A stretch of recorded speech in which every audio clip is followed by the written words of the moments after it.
News 13 Chief Meteorologist Justin Kiefer here with you, talking about some tropical weather that is going to be perking up in the Atlantic and may have an impact on the state of Florida. There's also been a lot of online buzz about the possibility of a two-storm system affecting the Bahamas, the southwestern sections of the Atlantic, and perhaps even the East Coast United States. And one of the interesting things that would perhaps change with these systems is the fact that they'll be very close to each other and begin to go through a bit of a dance out over the water. And you've probably seen this online because it's getting a lot of buzz right now, called the Fujiwara effect. Now, the Fujiwara effect is named after a Japanese physicist who discovered using whirlpool swirls that low pressure areas actually, when they get close enough together, have a bit of an interplay, an interaction. And so we can talk about that in regard to the Fujiwara effect. This physicist found that if there's one of these swirls is stronger than the other, sometimes it will overtake and completely swallow up one of those swirls. Sometimes they dance around completely. Sometimes they deflect them. But here are the words and the definition, if you will, full across the screen on the Fujiwara effect.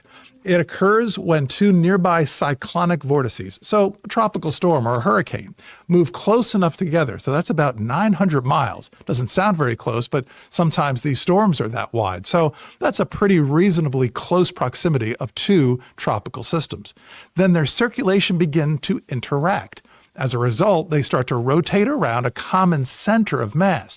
So just think of maybe two ends on a string, and these weighted ends might start to swirl around each other. So in the middle is their center of mass. So there's one storm has a mass, the other storm has a mass, and then they can swirl around. Let's take a look at that definition again and kind of go through a few more steps.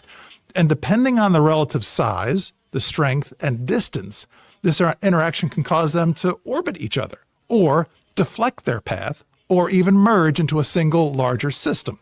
This dynamic between the two systems is most commonly observed in the Western Pacific, but can occur over any ocean basin where multiple cyclones or tropical storms form. So that's an interesting feature, don't you think? Well, let's take a look at what's happening out over the Atlantic. And so there are some things that are going to show up with Tropical Storm Umberto and what may become Tropical Storm Imelda. So here's the latest tropical cyclone pictures out over the Atlantic. Tropical Storm Umberto is situated probably about 1,000 miles east of Florida and a long way from the Gulf. Oh, by the way, these systems are not going to be making it into the Gulf, but they will have some interesting interaction and interplay because Umberto will get stronger as the days go toward the weekend. And what will happen with Umberto is the fact that we're going to watch that storm develop, and then the system in the northeastern Caribbean, south or over Hispaniola, that storm will develop and likely become Imelda. So Umberto's got a fairly great structure right now and is likely to become a major hurricane over the next couple of days. So we're keeping an eye on those two distinct tropical features. And this is where that Fujiwara or interaction may come into play. So here's a look at our futurecast, the tropical futurecast, depicting both systems moving toward the United States. Now remember what I said, one possibly could deflect. Currently, computer modeling is showing that the storm in the Caribbean will move northward, gaining strength and perhaps getting deflected away from Umberto, which will be centered to its south and east by the beginning of next week. Then Imelda, or that tropical system, will push inland toward the Carolinas. Meanwhile, Umberto gets stronger, heads out to the Atlantic, and moves away, leaving behind a trail of clouds and rain out over the Atlantic Ocean.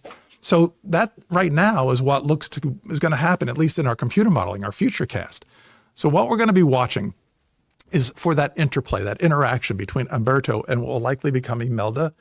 And at this time, modeling is showing not a merging or a bigger storm, and not a dance, but one maybe of a deflection. And that deflection may push one toward the Carolinas. Meanwhile, Umberto moves off toward the north and then eventually toward the northeast. On down the line, now this is a week from this weekend, there perhaps another low pressure area off the Carolinas. Here's the latest on Umberto from the National Hurricane Center, and the storm is gaining strength. winds up to 60 miles per hour now, still a tropical storm, and it will be moving steadily toward the north and west and gaining strength. According to the National Hurricane Center, kind of a west and then a west-northwest direction. This is where that interplay will happen with what will become Imelda. And as you see, Category 3, but maybe weakening, feeling that deflection, feeling some upper-level wind shear. Lots to go through between now and the beginning of next week with both of these systems. So, of course, you want to tune in to News 13 Live at 5 and at any time through the next few days and see what happens with these tropical weather features. But a little bit of an explanation on the Fujiwara effect and a brief update on the tropics across the southwestern Atlantic. Good news for the Gulf. It's closed right now. No tropical development showing up in the next 7 to 10 days. We'll take that as we head toward October and get out of this tropical weather season. I am Chief Meteorologist Justin Kiefer from News 13. We appreciate you checking out this video, and by all means, keep following it and find us online and find us on the air, and we'll see you later.